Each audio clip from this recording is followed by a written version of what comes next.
ज्ञान जो प्रगति ज्ञान अकेडमी है उसमें आपका स्वागत है, वेलकम है।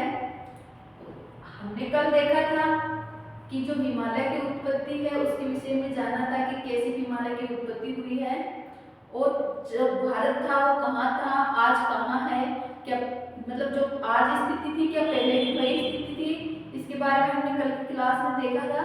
और जो आज कल की क्लास नहीं देखे तो प्लीज पहले जाके कल का वीडियो देख लीजिए, फिर आज का वीडियो देखिए ताकि आपको अच्छे से समझ में आए हिमालय की उत्पत्ति के बारे में, भारत की स्थिति के बारे में। तो आज हम स्टार्ट करेंगे जो हिमालय की पर्वत श्रेणियां हैं उसके बारे में। सबसे पहले देखेंगे ट्रांस हिमालय को। ट्रांस हिमालय में हम देखेंगे काराकोरम, लद्दाख, झारखंड और फिर कैलाश जो तिब्बत का हिस्सा है, मतलब तिब्बत की श्रेणियां है ये कैलाश पर्वत। फिर उसके बाद में हम देखेंगे भरत हिमालय को। भरत हिमालय के बाद में देखेंगे लघु हिमालय और शिवालय को। लघु हिमालय में भी श्रेणियां हैं, छोटी छोटी श्रेणियां हैं। और फिर हम आएंगे पूर्वोत्तर भारत में। पूर्वोत्तर भारत में हम देखेंगे पटकाई, नागा, मिजो और जो फिर मेघालय में गारो खासी जानते हैं, लेकिन मेघालय में जो पहाड़ियां हैं मतलब पर्वत है वह है दक्षिण प्रायद्वीपीय भारत का हिस्सा है, ना कि वह हिमालय का हिस्सा है। और जो हिमालय का हिस्से में अंडमान निकोबार द्वीप समूह आएंगे क्योंकि ये उसी का हिमालय का विस्तार है। तो हम देखते हैं आज सबसे पहले देखेंगे कि ट्रांस हिमालय में उसकी श्रेणियां देखेंगे। तो सबसे पहले देखेंगे ट्रांस हिमालय में सबसे पहले काराकोरम, फिर लद्दाख, फिर जास्कर, फिर कैलाश। तो मैं कुछ मतलब आप भी क्या सोचते हैं जैसे मैं सोचती थी, मतलब पहले मैं सोचती थी कि जहाँ कैलाश पर्वत है वहाँ पे शिव जी मतलब विराजमान है। जब मैं छोटी थी तब ऐसा ही सोचती थी कि जहाँ पे कैलाश पर्वत है, क्योंकि हमने यही देखा है जो सीरियल आते हैं उनमें हमने यही देखा है कि कैलाश पर्वत पर शिव जी और पार्वती माता विराजमान है। तो जब हमारे मतलब जब भी मेरी लगती थी या मेरे कुछ भी हो जाता था मैं सोचती थी भगवान कैलाश पर्वत से आके हमारी हेल्प क्यों नहीं करते, क्यों हमारे भगवान सहायता नहीं करते। पता नहीं था कि रियल में भगवान नहीं है वहाँ पे। हाँ, केदारनाथ जी का मंदिर है, आस्था है उसके प्रति, बट ऐसा नहीं है कि भगवान आके आपको बचाएंगे कि बेटा उठो यहाँ से, वहाँ पे चलो ये सेफ जगह नहीं है, ये सेफ जगह है, ऐसा नहीं है। इतना संघर्ष तो हमें खुद को करना होगा। आप एग्जाम्स की तैयारी कर रहे हैं, आप सोचोगे कि भगवान आके हमें पास करवा देंगे, तो ऐसा नहीं है। भगवान नहीं आएंगे पास करवाने के लिए, खुद से कड़ी मेहनत करनी पड़ेगी। हाँ, आस्था बनी रहेगी कि हाँ भगवान के प्रति आस्था है हमारी, लेकिन चाहे आप 5 रुपए का, 100 रुपए का, 2000 का, कितने का भी प्रसाद चढ़ा दो भगवान को, वो नहीं आने वाले। जब तक आप खुद से मेहनत नहीं करोगे तब तक भगवान भी नहीं आएंगे। आप जब मेहनत करोगे तो आपको ऐसा लगेगा कि हाँ भगवान हमारी सहायता कर रहे हैं, है कहीं पे भगवान है, लेकिन सहायता तो देखो कड़ी मेहनत तो खुद को ही करनी पड़ेगी।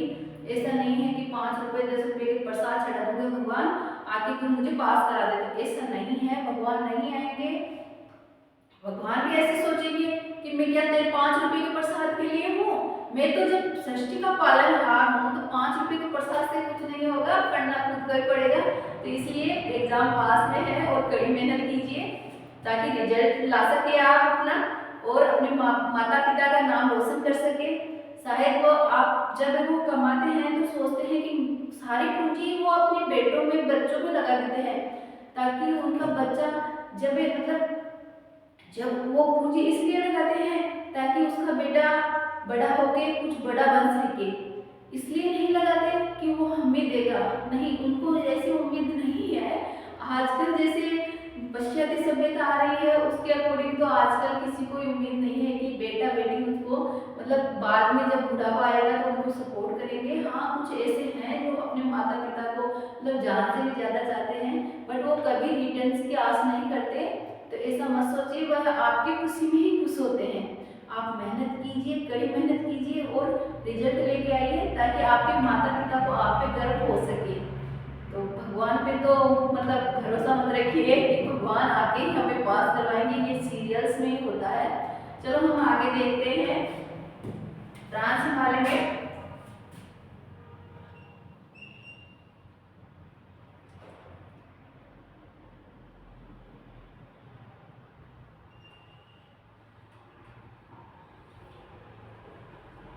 आपके पास में मैप होना चाहिए, मैप मतलब ज्योग्राफिकल मैप होना चाहिए।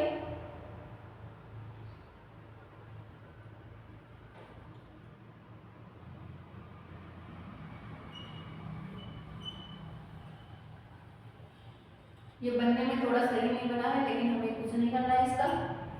हमें तो देखना है कि जो भारत की जो इसमें भी कहाँ हिमालय है, कहाँ मरुस्थल, कहाँ मैदान है।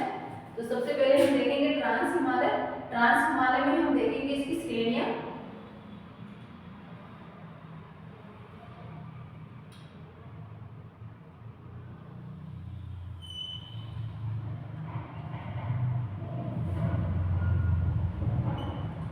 जो ये लगातार लाइन है वह मतलब ऐसा नहीं है कि हमारा हिमालय मतलब एक साथ में बना है।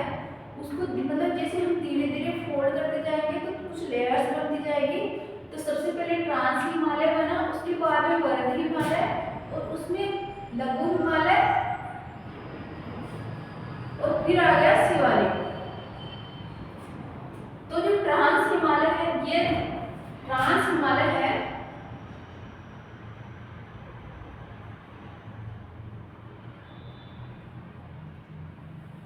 हमेशा हिमाच्छादित रहता है। यहाँ पे हमेशा वर्ष भर बर्फ जमी रहती है। यहाँ पे वर्षा की मात्रा बहुत मतलब होती ही नहीं है, बर्फबारी होती है, वर्षा नहीं होती है। तो यहाँ पे वर्षा नहीं होगी तो आपको पता है, वर्षा नहीं होगी तो वनस्पति भी नहीं होगी, वनस्पति नहीं होगी तो यहाँ पे मतलब जीवन जीना तो संभव नहीं है। बर्फ में इतना आसान नहीं है रहना, लेकिन फिर भी हमारे देश के फौजी जो यहाँ पे हमेशा रहते हैं उनको तो सलाम है। ऐसे फौजी जो हमारे देश की सेवा करते हैं और वह वहाँ पे टिके हुए हैं, हम जाके नहीं रह सकते वहाँ पे। यहाँ पे हमेशा जो बर्फबारी रहती है मतलब बर्फ ही जमी रहती है।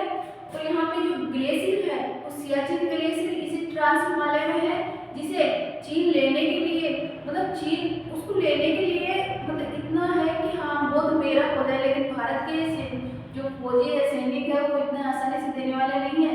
हाँ वो बोलते हैं कि हाँ तू सोच ले, जितना सोचना है तेरे को सोच ले कि ये मुझे मिल जाए, मुझे मिल जाए, लेकिन अब हमें इसे नहीं देने वाले तुझे। उठा पैर उठा के तो देख कैसे लेगा तुझे। तो इस प्रकार मतलब जो सियाचिन ग्लेशियर है वह है, और ये काराकोरम श्रेणी है।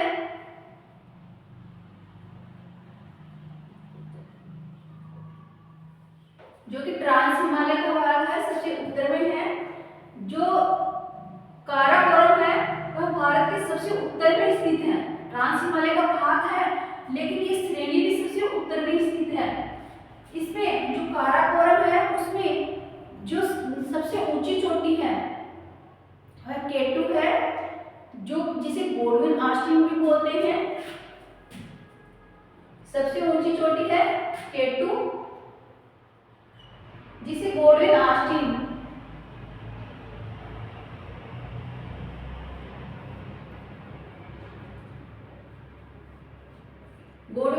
भी बोलते हैं। इसकी कुल मतलब जो ऊंचाई है वह है 8,611 मीटर। ये कितनी ऊंची है? 8,611 मीटर, जो वैसे तो भारत की दूसरी सबसे ऊंची चोटी है, लेकिन जो माउंट एवरेस्ट है वह है नेपाल में है। ये सबसे ऊंची चोटी है, मतलब विश्व की सबसे ऊंची चोटी माउंट एवरेस्ट है, लेकिन जो विश्व की दूसरी सबसे ऊंची चोटी है वह है केटू, जिसे गोडविन आस्टीन भी बोलते हैं।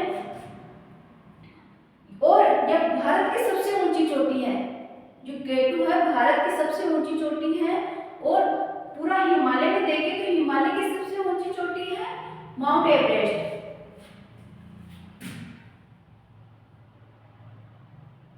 यहाँ जो काराकोरम है वहीं पे सियाचिन ग्लेशियर है, जो हमेशा बर्फ रहता है। यह जो सियाचिन ग्लेशियर है वही युद्ध का क्षेत्र है। ये मैंने पहले ही बताया है कि वहाँ पे हमारे फौजी रात दिन मतलब भारत की सेवा में लगे हुए हैं।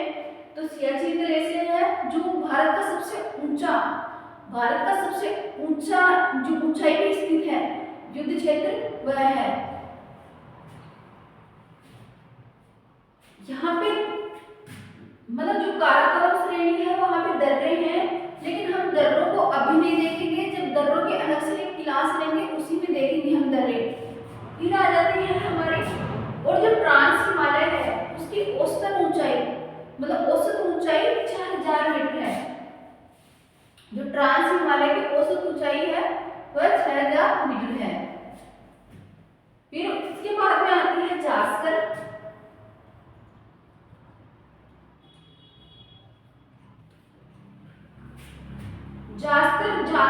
जो जास्कर नहीं आएगी लद्दाख, उसके बाद में आएगी लद्दाख।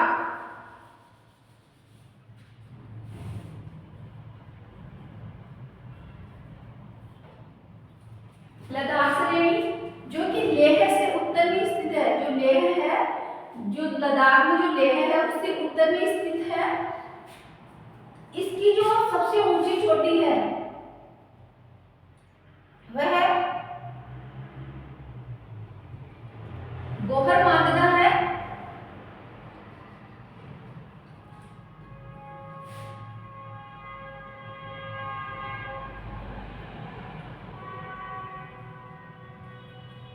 गोहर मांगदा है। इस लद्दाख की भी जो औसत ऊंचाई है वो 5500 से 6000 मीटर तक की ही इसको औसत ऊंचाई 6000 है। और उसके बाद में जो लद्दाख है उसके उत्तर से सिंधु नदी जो प्रवाहित होती है, जो पाकिस्तान में जाती है, तिब्बत से निकलती है, कैलाश पर्वत से तिब्बत से निकलती है और तिब्बत से निकल के यह भारत में प्रवेश करती है। भारत में यह काराकोरम और लद्दाख श्रेणियों के बीच से होती हुई भारत में प्रवेश करती है। लेकिन यह उससे पहले ये गार्ड्स का निर्माण करती है। भारत में प्रवेश करती है तो उससे पहले ये गार्ड्स का निर्माण करती है।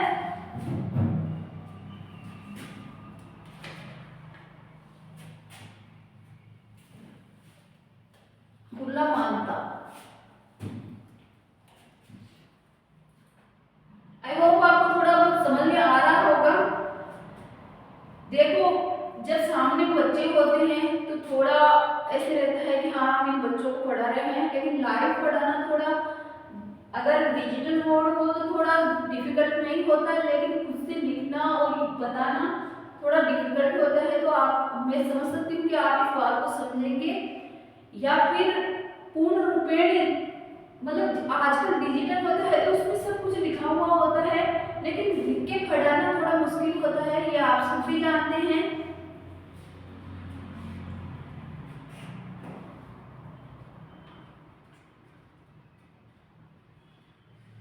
इसके बाद में आती है जास्कर श्रेणी।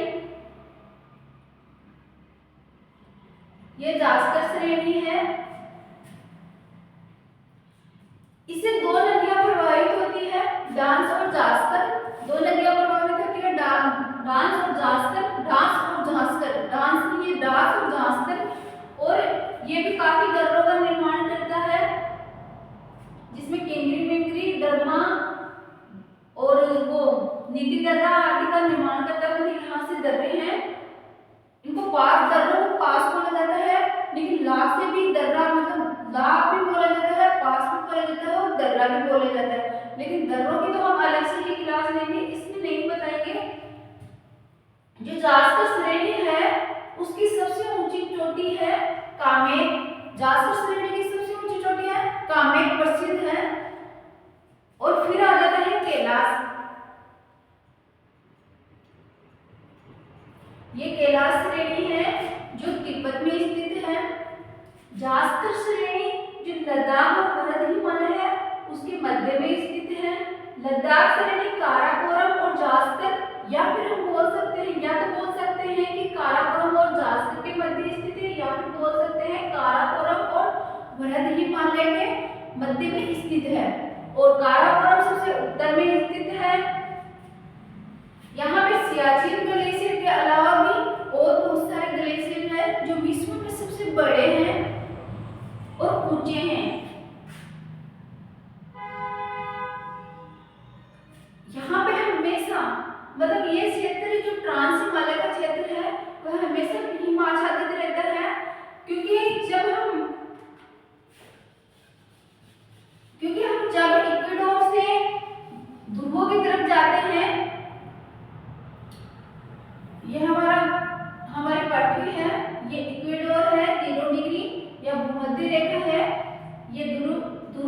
ध्रुव डिग्री है, उत्तरी ध्रुव है या दक्षिणी ध्रुव है। लेकिन जब हम इक्वेडोर से ध्रुवों की तरफ जाते हैं तो तापमान में कमी आती है, और ध्रुवों पे जाते जाते तो बिल्कुल भी तापमान नहीं रहता है, शून्य हो जाता है। तो यहाँ पे बर्फ हमेशा वर्ष भर बर्फ जमी रहती है। और आपको पता है 23.5 डिग्री पे उष्णकटिबंध, फिर 66.5 डिग्री पे शीतोष्ण कटिबंध या उपोष्ण कटिबंध, उसके बाद में तो शीत ही रहती है। यहाँ पे तो हमेशा बर्फबारी रहेगी। मतलब 6 महीने में कुछ, मतलब 6 महीने जब सूर्य उत्तरायण होगा तब जाके ये धूप, मतलब इतनी ही धूप आएगी कि हाँ दिन उजाला रहेगा लेकिन धूप इतनी नहीं आएगी, 1 घंटे की या फिर कहीं कहीं पे इतनी आती है 1 घंटे 2 घंटे की धूप भी आएगी। इससे ज्यादा यहाँ पे बर्फ ही जमी रहती है। तो इसी प्रकार हम भारत इक्वेडोर से उत्तरी गोलार्ध में स्थित है। तो जैसे जैसे हम इक्वेडोर से ध्रुवों की तरफ जाते जाएंगे और भारत की जो स्थिति है, अक्षांशीय स्थिति है, वह है 37 डिग्री 6 मिनट। तो जब हम उत्तरी की तरफ जाएंगे तो यहाँ पे बर्फ जमी रहेगी, मतलब इसके ऊपर जाने पे बर्फ, जो हिमालय क्षेत्र रहेंगे, जो पहाड़ी पर्वत रहेंगे, वहाँ पे बर्फ ही रहेगी। इस प्रकार हम जैसे जैसे ऊपर जाते जाएंगे हमें बर्फ हिमाच्छादित नजर आएंगे। ये तो हमारा हिमालय है जो कि हमें शीत लहरों से बचाता है। हिमालय ऐसे नहीं है, हिमालय की भी इम्पोर्टेंस है, ये इसके बहुत सारे इम्पोर्टेंस है। जब शीत लहर, यहाँ जब सर्दियों में शीत लहर आती है, मतलब जो पूर्वाई चलती है, पूर्व से जो हवाएं आती हैं उनको रोकने का काम करता है, ताकि ये चीन तक ही रहे, कि हमारे पास आए नहीं। हिमालय हमारा सपोर्ट करता है, जो हिमालय है हमारा इतना सपोर्ट करता है कि जो शीत लहरें हैं वो चीन में ही रहे, हमारे पास आए नहीं। और जब बारिश के दिनों में बारिश की जो हवाएं हैं, जो बरसाती हवाएं हैं, उनको कहता है कि नहीं तुम भारत में रुको, भारत को ही मतलब भारत को सपोर्ट करो, आगे मत जाओ, मैं खड़ा हूँ यहाँ पे, भारत तेरा है तो भारत को सपोर्ट करो। तो इस प्रकार है, मतलब हिमालय का अपना इम्पोर्टेंस है। तो आज के लिए हम इतना ही जानेंगे।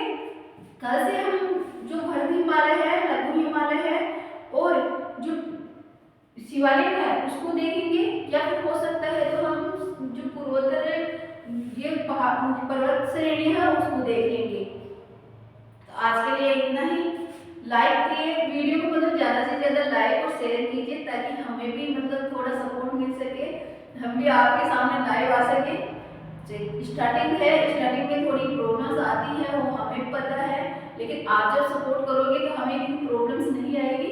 तो धन्यवाद, लाइक शेयर जरूर करिए।